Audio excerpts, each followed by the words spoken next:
On March 25th, I attended a speech at the Fairfield Activity Center by Anat Gerlitz and Tal Mnichnik. Two Israeli antagonist young people have resisted signing up for the Israeli occupation forces.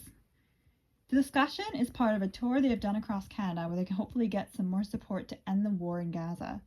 Both Anat and Tal, the genocide would not be possible without international support.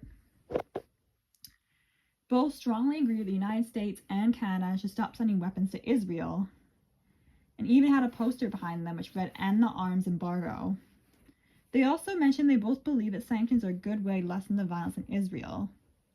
Anat is a queer pacifist and lives with other resistors. She has sat in prison protesting being part of the Israeli occupation forces for 80 days. Whereas Tal, because he's a man, he is also the son of a famous journalist from the Middle East, and because he was a man, he sat in prison for 180 days. As Tal made clear, the propaganda, unfortunately, in Israel is very worrisome. He says this generation is actually more further right than their parents, and in Israel, it is hard to access news that is not biased towards Israel. Anat is a pacifist and sees nonviolence as the best approach to end the war in Gaza. She has been a part of resistance protests, direct action events, and campaigns to make people aware of the tragedies happening in Gaza. In the article by Richard Gregg, The Power of Nonviolence, one of the problems with violent campaigns, according to Gregg, this can just lead to more death and destruction.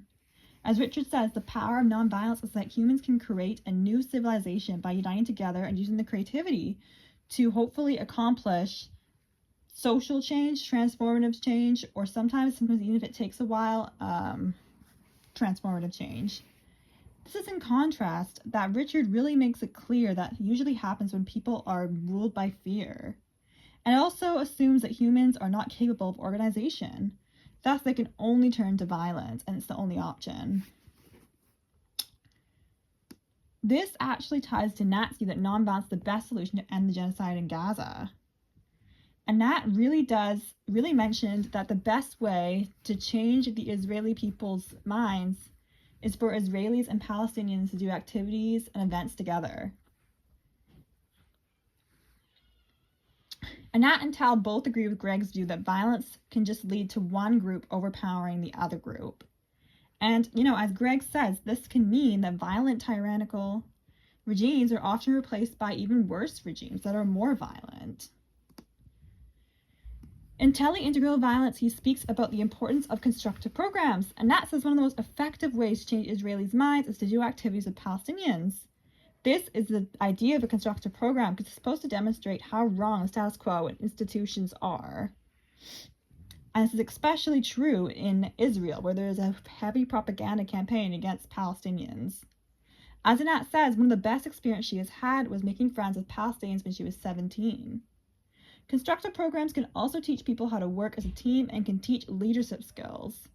A big point is continually mentioned in Tele-Integral Nonviolence is violent campaigns are usually people controlled by fear. Constructive programs can eliminate this fear and people can learn new ways to work together. And Nat sees herself pacifist, however, Tal's a bit different. Tal is the son of a well-known journalist from the Middle East. Tal's been raised to understand the brutality of the Israeli government. Tal said while he does not want to be violent, he can understand if people are violent, as the genocide against the Palestinian people is just getting worse. It is hard to determine when people have had enough and turn to violence. The problem with nonviolence campaigns, as Peter Jurilo says in Nonviolence Has Lost Debate, is that it often only leads to cosmetic changes. In Gelderlou's view, nonviolence has never been able to resist the power of the state. Much of the media in North America seems to be sympathetic to the Palestinian people. However, they are not doing anything to directly stop the violence against the Palestinians. In Gelderlou's view, this is the cosmetic change, as it can help one's reputation, but does not create transformative change. Gelderlou even says that nonviolence movements are morally bankrupt and are supported by the elite. I can see what Pete Gelderlou is saying. But I think it's clear that, even though people are sympathetic to Palestinian people, many simply do not want to turn to violence. But the situation in Gaza is worsening. So is it true that nonviolence campaigns are simply not powerful enough to compete against the state?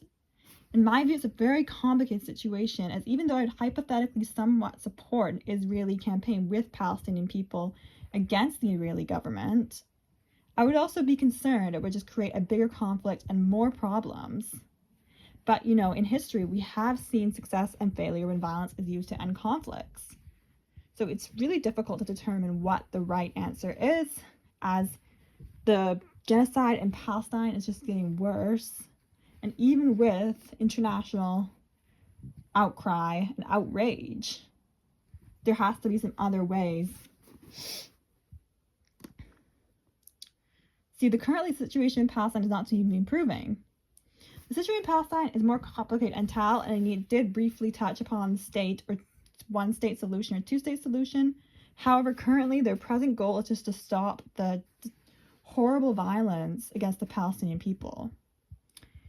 As the situation seems to get increasingly worse, I could see myself supporting more violent campaigns. However, even though it seems right now there's no way to stop the violence, the Israeli people, the Israeli government, still has a lot of international support for their campaign against the Palestinian people.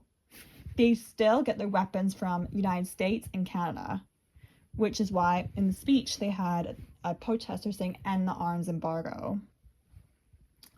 So even though I would possibly support a violent campaign to stop the genocide in Palestine, I also think there are other ways, nonviolent ways, that have not been implemented or implemented enough to try and stop the genocide in Gaza.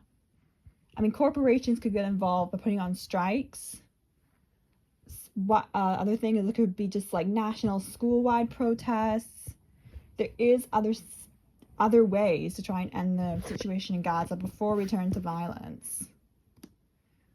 So even though I somewhat agree with Gail Derlou's point that many nonviolent campaigns do just accomplish cosmetic changes, currently, because we haven't tried as many ways as we could, we should try and find some nonviolent ways to help end the war in Gaza and hopefully bring justice to the Palestinian people.